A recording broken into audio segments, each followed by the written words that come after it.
pengorbanan yang tak masuk akal. Karena Tuhan Yesus sudah berkorban di hari Jumat yang kemarin kita rayakan kematian, peringati kematian, dan sekarang dia telah bangkit. Tuhan Yesus telah bangkit dan hari ini kita menang. Setuju, katakan amin. Ini pengorbanan yang sangat besar. Judulnya adalah pengorbanan yang tak masuk akal, unbelievable sacrifice. Karena pengorbanannya besar, maka yang benar adalah hasilnya pun juga harus besar. Persis sama ketika saudara jual beli atau saudara menginvest uang atau sesuatu. Yang saudara invest besar, yang saudara beli besar, maka keuntungannya itu juga besar. Umpannya besar, maka harusnya ikannya juga besar. Pengorbanannya tak masuk akal, sangat besar, sehingga benefit yang kita terima itu juga sangat besar. Kalau dulu itu domba itu mengcover 1 tahun, maka yang sekarang bukan domba binatang, tapi ini adalah anak domba yang sesungguhnya. Maka harusnya yang kita terima itu jauh lebih besar. Sebab itu Alkitab berkata, Yesus menang dan kita lebih daripada pemenang. Ya setuju, katakan amin. Nah, saya mau menggambarkan begini, lebih daripada pemenang. Saya gambarkan begini. Ini seorang suami. Seorang suami yang bekerja sepanjang 1 bulan full. Dia bangun jam 5 pagi, dia persiapkan diri, dia naik motor dari Tanjung, dia pergi ke Labanan. Sampai di Labanan dia parkir motor, dia tunggu bis, dia jalan masuk ke tempat kerja 20 km.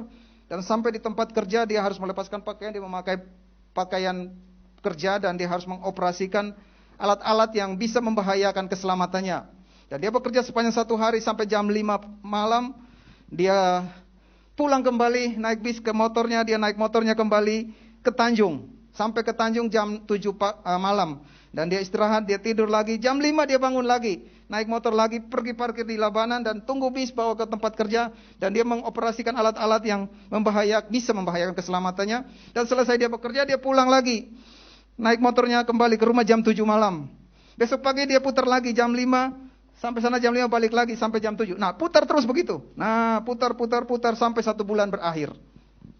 Setelah 1 bulan berlalu, dia dapatkan bayarannya, upahnya, gajinya. Perusahaan mengeluarkan cek atau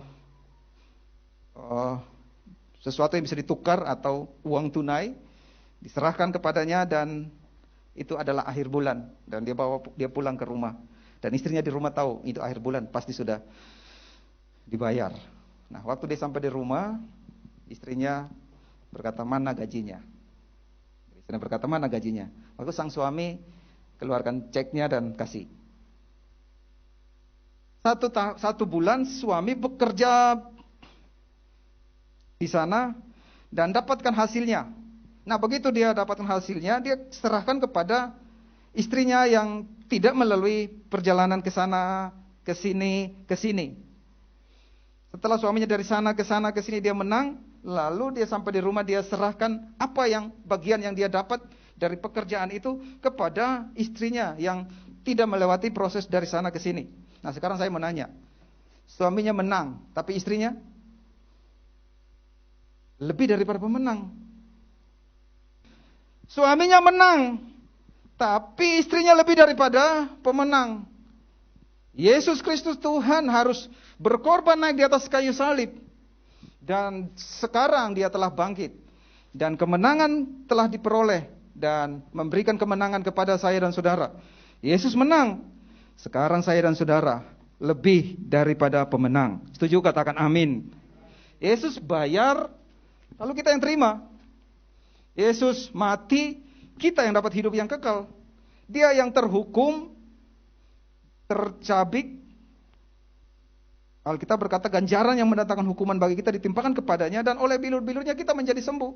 Dia yang dihancurkan, kita yang disembuhkan. Jadi dia menang, sekarang dia mati, dia bangkit, dan sekarang saya dan saudara mendapatkan kemenangan.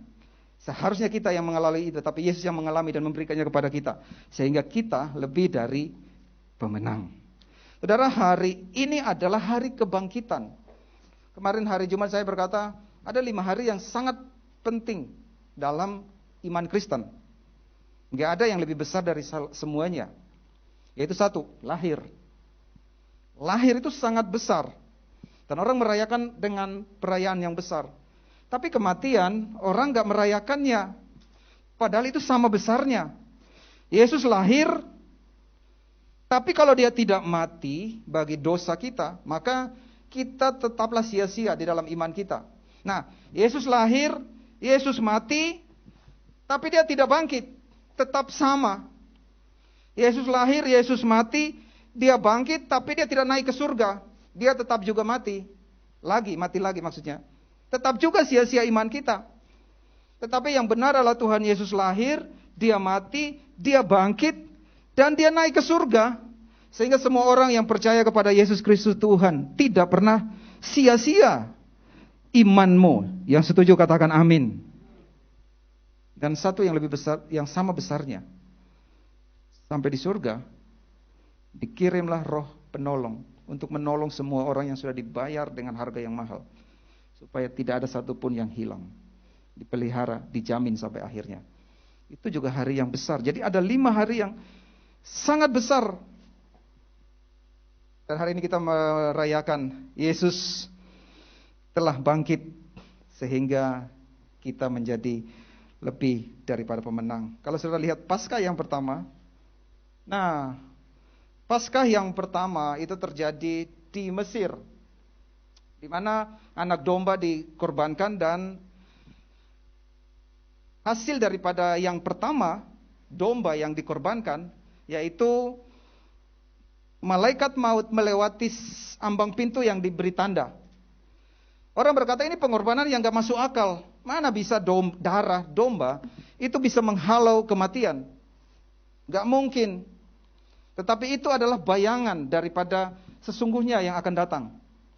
Dan siapa yang percaya dan menyembelih anak domba dan mengoleskan darahnya di pintunya, maka hari itu ada malam kematian melewati rumahnya. Anak sulungnya itu nggak mati, ada Passover. Nah, Paskah yang pertama menghasilkan anak sulung tidak mati dan mereka dibebaskan dari Mesir. Hasilnya adalah mereka dibebaskan dari Mesir. Tetapi sekarang, Paskah yang kedua, anak domba yang sesungguhnya dikorbankan. Kalau yang pertama hasilnya adalah mereka, anak sulungnya lepas daripada malaikat kematian, maka yang sekarang yang kedua adalah ketika dikorbankan, semua orang yang di dalam Kristus Yesus Tuhan yang ada tanda darahnya tidak akan binasa untuk selama-lamanya. Kalau yang kemarin hanya dilepaskan sementara, maka yang sekarang dilepaskan untuk selama-lamanya. Kalau yang kemarin pengorbanannya domba, hasilnya gak begitu besar. Tetapi yang sekarang adalah pengorbanan yang terbesar, yang tak masuk akal. Sehingga hasilnya pun sangat besar, tak masuk akal. Satu pengorbanan mengcover semua orang dari pertama sampai akhir. Kalau ini salibnya, kematiannya di sini menghapus dosa dari Adam dan dosa dari sekarang sampai kepada dia datang kembali. Itu pengorbanan yang sangat besar yang tak masuk akal, yang menghasilkan hasil yang sangat besar. Sebab itu yang berkorban adalah bukan domba, sehingga poinnya hanya satu hari ini, berkatnya, benefit yang kita terima itu pun juga yang besar, yang tak masuk akal. Setuju katakan amin? Kalau dunia bisnis itu high risk, high return. Resikonya besar, yang kembaliannya juga besar. Yang berkorban bukan domba lagi, tapi yang berkorban adalah pribadi yang sangat besar. Sehingga yang kita terima itu juga sangat besar. Paskah yang pertama, Paskah yang pertama di sini. Tetapi Paskah yang kedua di sana menghasilkan kehidupan yang kekal. Paskah yang pertama, anak sulung dilepaskan daripada kematian. Maka Paskah yang kedua yang menjadi sulung yang berkorban, sehingga semua yang dalam Kristus Yesus punya kehidupan yang kekal. Paskah yang pertama mereka dilepaskan dari Mesir, Tapi Paskah yang kedua adalah, Mesir adalah gambaran dosa. Dan Paskah yang kedua adalah semua orang dilepaskan daripada kuasa dosa. Lama-lamanya, setuju katakan amin. Jadi yang pertama, yang kedua itu menghasilkan hasil yang sangat besar. Yang tak bisa dibayangkan dengan akal kita. Sebab itu dia yang berkorban itu besar, sehingga yang kita terima itu juga besar. Dan hari ini kita merayakan kebangkitannya. Dia telah menang. Dan kebangkitannya telah mengubah status kita menjadi orang benar untuk selamanya. Itu berkat yang tak bisa dibayangkan dengan pikiran. Yesus telah bangkit dan dia telah mengubah status kita menjadi orang benar untuk selama-lamanya. Yang setuju katakan amin. Ayatnya berkata begini, yaitu Yesus yang telah diserahkan oleh karena kesalahan-kesalahan kita dan yang telah dibangkitkan karena pembenaran kita. Jadi ketika Kristus Yesus bangkit, maka kita menjadi orang benar, bukan hari ini, besok berubah, besoknya berubah lagi, enggak. Tetapi menjadi benar untuk selama-lamanya. Setuju katakan amin. Katakan aku orang benar. 1, 2, 3. Sekali dengan suara yang keras. Aku orang benar. Ada yang masih ragu-ragu. Tapi perbuatanku gak benar. Tapi ya, waktu saudara berkata aku orang benar, kadang ada yang mendakwa. Saya berdoa gak ada. Pertama, memang di sini Tuhan menuntut orang benar dengan perbuatan, oleh perbuatan. Yang pertama. Tapi setelah salib, kebenaran itu adalah sebuah anugerah pemberian, sebuah keberadaan yang benar. Setelah salib, yang pertama dulu Tuhan menuntut kebenaran oleh perbuatan kita. Tetapi setelah salib, kebenaran adalah pemberian. Sebab itu saya dan saudara ketika Yesus bangkit, maka kita telah berubah menjadi orang benar untuk selama-lamanya. Itu tidak bisa dibayangkan, kok bisa. Tapi itulah yang Yesus kerjakan bagi saya dan saudara. Alkitab berkata begini, lalu dia berkata, lihatlah aku datang untuk melakukan kehendak-Mu ya Elohim. Mati di atas kayu salib. Dengan demikian, dia menghapus mana? Dia menghapus yang pertama. Nah, yang pertama dan tegakkan yang kedua ini. Dengan demikian saya dan saudara menjadi orang benar untuk selama-lamanya. Yang percaya katakan amin. Jadi jika hatimu atau iblis menuduhmu, katakan aku orang benar bukan karena perbuatan. Setuju? Ketika hatimu menuduh dan iblis menuduh, katakan aku orang benar bukan karena perbuatan. Wah, kalau begitu semua orang bisa bebas berbuat dosa dong. Kan setelah buat dosa kan tinggal bilang saja, aku orang benar bukan karena perbuatan, tetapi pemberian Yesus Kristus Tuhan yang telah menang di atas kayu salib. Gak begitu saudara. Karena begini, kita itu sudah, ini kalau gak salah minggu yang hari Jumat saya sudah sharing sedikit tentang ini. Kita dibenarkan itu karena bukan perbuatan tapi karena iman di dalam Yesus Kristus Tuhan. Kalau seandainya kita percaya baik, percayanya benar, maka akan menghasilkan perbuatan yang benar. Jika akarnya baik, pasti buahnya baik. Jadi kematiannya, kebangkitannya mengubah yang dulunya liar atau dulunya buas menjadi jinak. Tidak mungkin yang jinak atau yang nggak buas itu makan daging, enggak. Karena sudah diubahkan. Jika akarnya baik, buahnya pasti baik. Jika percayanya benar, maka pasti akan menghasilkan perbuatan yang benar. Yang percaya katakan amin. Tanam baik-baik cara dalam hatimu, aku orang benar, maka perbuatannya juga pasti benar. Karena telah diubah di sini. Nah, bagaimana kalau Tuhan Yesus tidak dibangkitkan? Hari ini kita berkata Yesus telah dibangkitkan. Tapi bagaimana kalau dia ternyata tidak dibangkitkan? Alkitab berkata begini, jika Kristus tidak dibangkitkan, maka sia-sia imanmu. Dan kamu masih hidup dalam dosa-dosamu. Karena itu mereka yang percaya Yesus dan mati dalam Yesus juga akan tetap binasa. Seandainya Yesus tidak dibangkitkan, Kalau ada orang zaman sekarang dan datang berkata kepada saudara semua, kamu percaya Yesus? Kamu percaya emang Yesus bangkit? Saudara mau jawab apa? Kamu pernah hidup di masa lampau, zaman abad 1, sehingga tahu kalau Yesus bangkit. Nah sekarang kalau ditanya begitu mau jawab apa? Karena dia tidak bangkit maka sia-sia imanmu. Kamu tetap hidup dalam dosamu. Kalau ada orang yang bertanya begitu, maka kita punya saksi hidupnya. Orang-orang yang bersama dengan Yesus di sana, di masa Yesus, dan ada saksi mata yang memberitahu kepada kita bahwa Tuhan Yesus telah bangkit. Di dalam saya mengutip beberapa ayat saja ini. Ini pagi-pagi benar pada hari pertama minggu itu. Jadi hari terakhir dari urutan hari orang Yahudi adalah hari terakhir itu hari Sabat, hari Sabtu. Dan dia akan hitung hari pertamanya mulai dari hari Minggu. Nah, kalau kita kan beda toh, karena Yesus bangkit di hari Minggu, kita menghitungnya itu adalah hari yang dipakai untuk kita menyembah. Karena dulu orang berkata, murid-murid gereja pada mula-mula merayakan Paskah terus setiap hari. Jadi setiap hari Minggu beribadah, makanya dibuat hari Minggu hari ibadah.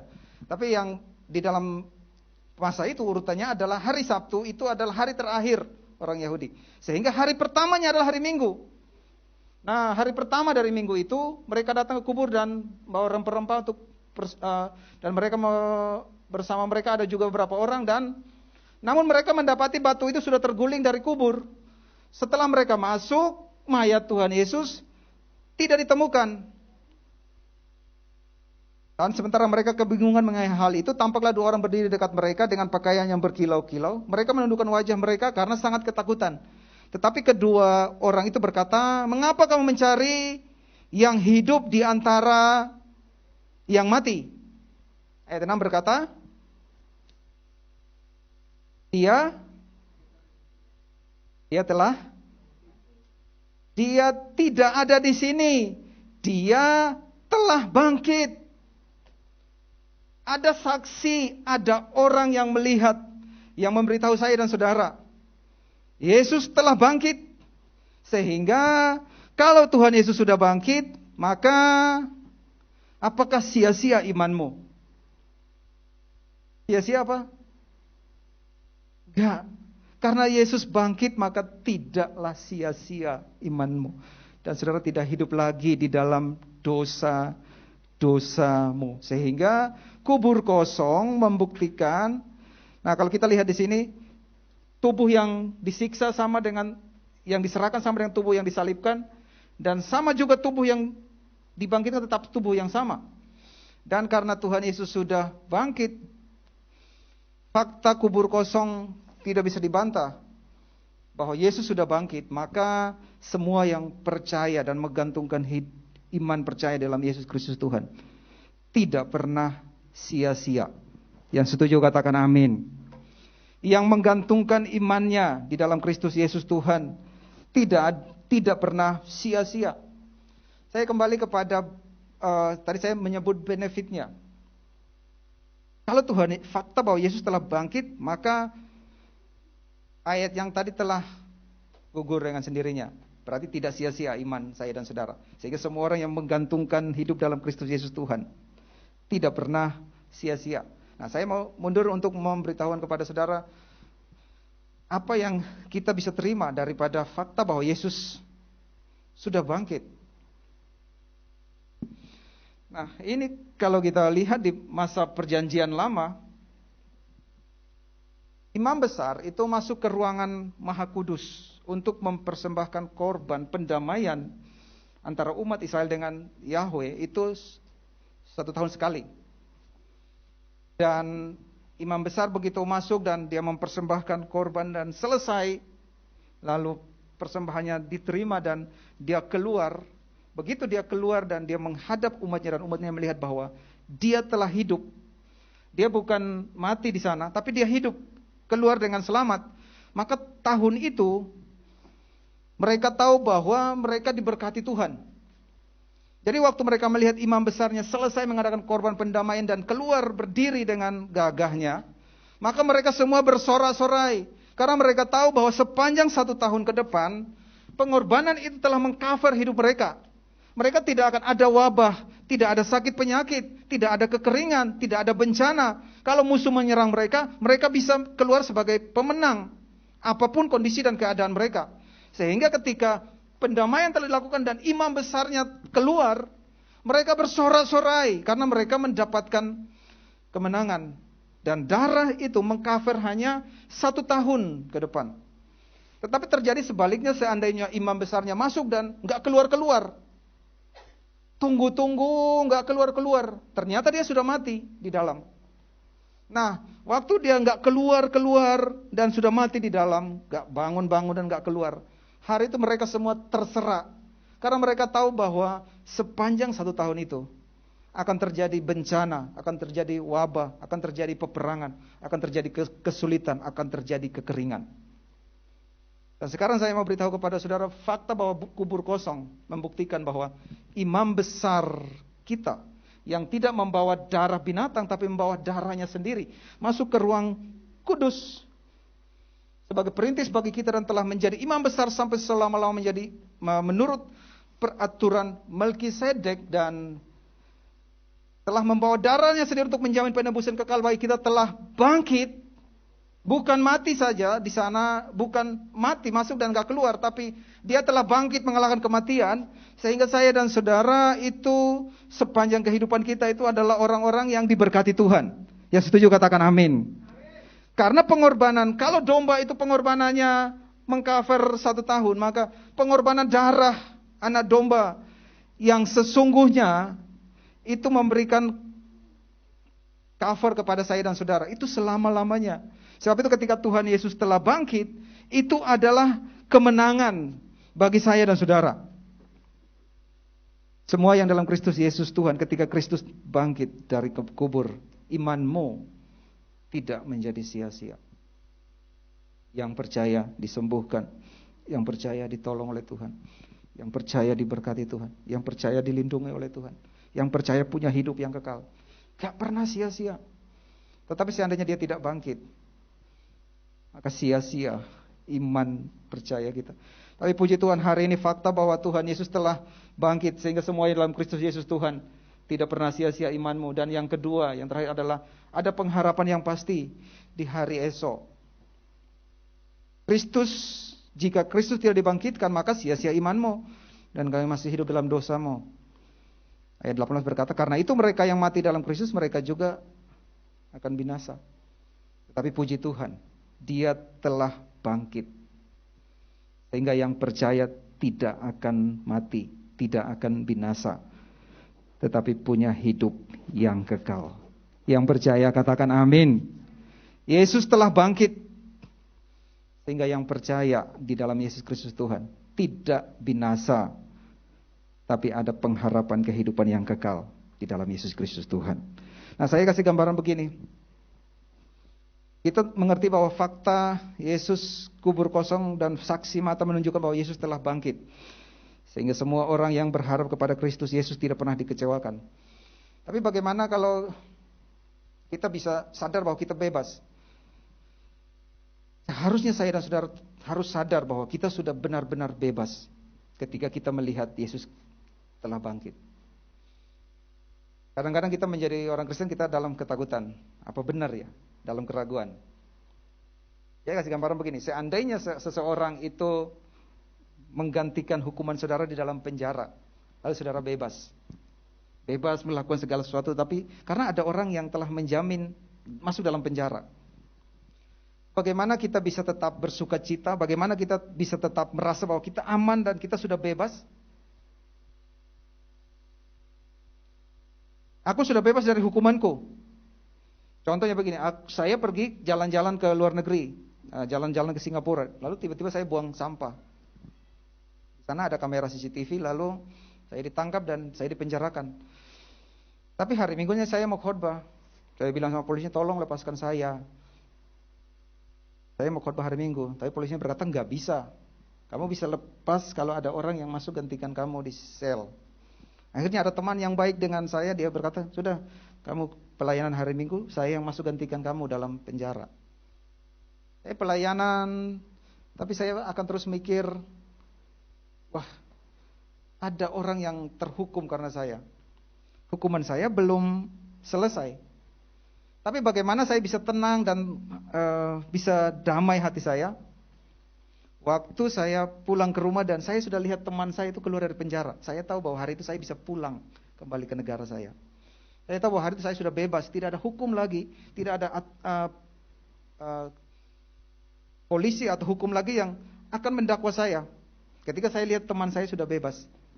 Tetapi kalau teman saya masih dalam penjara, saya masih tetap juga belum aman. Nah, sekarang yang menggantikan kita itu telah mati. Tapi dia bukan saja mati, tapi dia sudah bangkit. Maka hari ini saya dan saudara itu benar-benar aman, benar-benar bebas. Dan kita dimerdekakan bukan saja dari kutuk dosa, tapi daripada kutuk kematian. Sebab itu kemarin saya berkata begini, orang yang di dalam Yesus Kristus Tuhan, pengorbanannya, kematiannya itu membawa kita masuk ke dalam perkenanan Tuhan. Jadi semua kita dijaga di sana. Fakta bahwa Tuhan Yesus telah bangkit, telah mengalahkan kematian, telah mengalahkan kutuk dosa. Sehingga semua kita itu sudah benar-benar bebas. Dan pengorbanannya itu seperti sebuah pagar yang melindungi semua kita. Dan semua orang yang di dalam Yesus Kristus Tuhan ini, kita itu diberkati Tuhan. Oke, nah saya bacakan ayatnya dulu. Untuk menghadap kehadirat Elohim demi kepentingan kita. Saudara baca saja dari atas. Dia tidak berulang-ulang masuk untuk mempersiapkan dirinya sendiri, sebagaimana imam besar setiap tahun. Dan ke dalam ruang maha kudus dengan darah yang bukan darahnya sendiri. Tidak. Tetapi zaman akhir, dia hanya satu kali menyatakan dirinya untuk menghapus dosa melalui pengorbanannya. Jadi setelah dia selesai melakukan pengorbanan sekali dan dia bangkit, maka kita benar-benar tahu bahwa kita itu sudah bebas. Bukan saja hari ini lalu besok terikat lagi, enggak. Tapi kita sudah bebas untuk selama-lamanya. Dan pengorbanannya itu memberikan cover untuk kita. Untuk selama-lamanya. Kalau domba itu 1 tahun, maka pengorbanan Yesus untuk selama-lamanya membuat saya dan saudara itu diberkati Tuhan. Sehingga yang di dalam Kristus Yesus Tuhan, kemarin saya berkata, kita di dalam perkenanan ini dipagari. Dan hidup kita kalau vertikal Yesus saja, dan yang kedua horizontal Yesus dan anugerah. Anugerah dan kita mulai bekerja, maka tidak bisa dipungkiri lagi. Semua diberkati tanpa batas, semua dikasihi tanpa syarat, dan semua diperkenan. Tiada henti. Yang setuju katakan amin. Katakan aku diberkati tanpa batas, 1, 2, 3. Aku dikasihi tanpa syarat. Aku diperkenan tiada henti. Yang percaya katakan amin. Saya dan saudara di dalam Kristus Yesus Tuhan itu, Kristus itu seperti pintu di sana. Dipagari di sana. Perkenanannya, darahnya itu mengcover seperti pagar yang membentengi kita. Selama pagar itu nggak diangkat, gak akan ada apa-apa yang menimpa kita. Selama pagar itu tidak diangkat, tidak akan terjadi apa-apa. Karena dia telah berkorban, sehingga ada pagar perlindungan. Nah, sekarang kita yang hidup di dalam kehidupan saya dan saudara ini, secara vertikal, Yesus saja. Yang kedua adalah anugerah dan kerja. Maka kita pasti akan diberkati Tuhan. Saya mendorong saudara ketika sudah dapatkan anugerah, saya ingatkan kembali ini yang kemarin. Saya berbicara panjang tentang vertikal, tapi saya juga harus mengingatkan tentang yang horizontal untuk semua kita. Saya ingatkan kembali, semua kita berhasil itu hanya pilihannya 2, ambil atau lepas, itu saja. Yesus sudah pagari kita dan mati untuk kita. Dan kita sudah pasti diberkati selama-lamanya, hidup kita pasti diberkati. Nah, tapi yang secara horizontal, kita hanya diperhadapkan 2 pilihan, ambil atau lepas. Kalau untuk kekal, saudara diperhadapkan ada 2 pilihan ini. Percaya Yesus menerima, mengaku dengan mulut, lidah percaya mengaku, dengan hati percaya mengaku, atau tidak. Kalau enggak mengaku dengan hati dan iman, dengan hati percaya dan lidah mengaku sekarang, maka suatu hari nanti di Pada akhirnya kita akan dipaksa di sana. Ketika Tuhan Yesus datang, kita dipaksa untuk mengaku Dia sebagai Tuhan. Tapi sudah terlambat. Gak ada lagi pengampunan. Kita sudah dipaksa. Oh ya, kalau gitu dulu kenapa aku gak mengaku? Kenapa aku lepaskan kesempatan pada zaman dulu? Nah, itu tentang yang vertikal. Yang horizontal pun juga begitu. Kita hanya diperhadapkan dengan pilihan itu, ambil atau lepas. Dan tahu ke saudara bahwa dalam kehidupan saudara, itu tidak kebetulan. Banyak keadaan-keadaan yang datang dalam hidup kita. Banyak kesempatan, opportunity yang lewat dalam kehidupan kita. Itu gak kebetulan. Karena kita di dalam pagar begini, maka semua segala sesuatunya itu bekerja untuk kebaikan saya dan saudara. Sehingga secara vertikal, Kristus telah mengcover kita selama-lamanya. Ketika Dia dikorbankan dan Dia keluar dengan selamat, maka kita tahu bahwa sepanjang 1 tahun, bahkan selama-lamanya itu kita diberkati Tuhan. Dan Dia ada di sana sebagai pagar. Nah, hidup kita yang horizontal diperhadapkan 2 pilihan ini saja. Kalau saudara mengaku Dia sebagai Tuhan dan Juru Selamat sekarang, maka pada akhirnya saudara tidak akan menyesal. Dan yang kedua, secara horizontal, ada banyak kesempatan yang beredar dan datang dalam kehidupan kita. Kalau saudara lepas, itu pilihanmu. Kalau saudara ambil, itu pilihanmu. Sama dalam dunia kerja, saudara secara tidak sadar banyak kesempatan-kesempatan dalam kehidupan saudara. Kemarin saya berkata begini, keberhasilan itu hanya mencoba berhasil. Kalau belum berhasil, belajar. Kalau sudah belajar, pasti berhasil. Semua setuju dengan statement itu ya? Kalau sudah belajar, pasti berhasil. Dan tahu ke saudara bahwa kesempatan itu dalam hidup kita itu datangnya 1 kali jalan. Dan itu tidak kebetulan. Sebab itu pilihannya hanya satu ini, ambil atau lepas. Nah, kalau ada kesempatan dalam kehidupan saudara secara horizontal ini, jangan disia-siakan. Karena itu tidak kebetulan. Saya ini berbicara secara horizontal. Karena kematian Kristus telah membuat saya dan saudara adalah orang-orang yang diberkati. Setuju, katakan amin. Ada orang yang ajak saya investasi.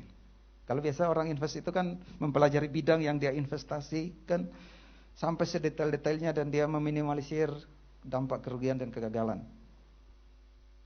Nah, kalau dunia kerja kan begitu. Begitu kita mau dan kita lepas. Dan ternyata saya sudah belajar untuk meminimalisir kegagalan, tapi ternyata gagal juga. Apakah mau berhenti di sana? Enggak toh. Belajar lagi, coba lagi. Dan sudah belajar pasti berhasil. Dan pilihan hidup kita hanya ambil atau lepas. Yesus sudah bayar semuanya. Dan sekarang secara horizontal, Tuhan memberikan anugerah hikmat kepada saudara. Bukan saja menjadi supaya kita ketika kita hidup secara horizontal, kita bukanlah orang-orang yang gagal, tapi kita adalah orang-orang yang diberkati Tuhan. Yang setuju katakan amin. Ayat yang terakhir. Kubur kosong adalah fakta yang tidak bisa ditolak.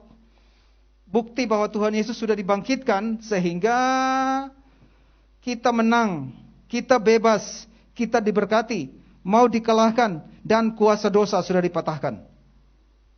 Sekali lagi kita baca yang putih ya, saya bacakan yang kuning, saudara nanti bacakan yang, kita sama-sama baca yang putih.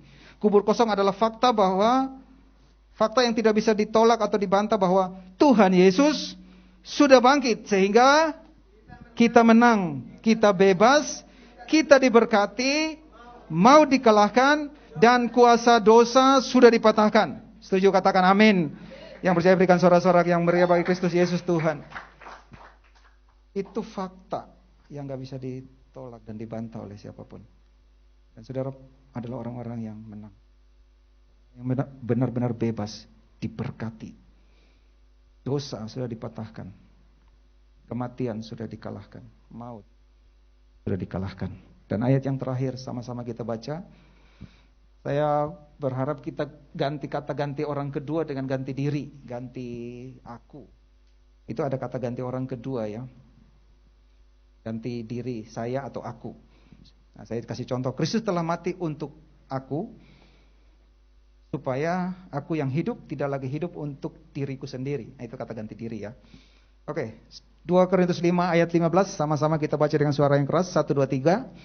Kristus telah mati untuk aku, supaya aku yang hidup tidak lagi hidup untuk diriku sendiri, melainkan untuk Dia yang telah mati dan yang telah dibangkitkan. Dengan suara yang keras sekali lagi, 1, 2, 3. Kristus telah mati untuk aku, supaya aku yang hidup tidak lagi hidup untuk diriku sendiri, melainkan untuk Dia yang telah mati dan yang telah dibangkitkan. Yang percaya sekali lagi berikan sorak-sorak yang meriah bagi Kristus Yesus Tuhan. Dia mati dan Dia telah dibangkitkan. Sehingga saudara semua adalah orang-orang yang sangat diberkati Tuhan. Karena yang berkorban adalah pribadi yang sangat besar. Maka benefit yang saudara dan saya dapatkan itu juga kekal selama-lamanya.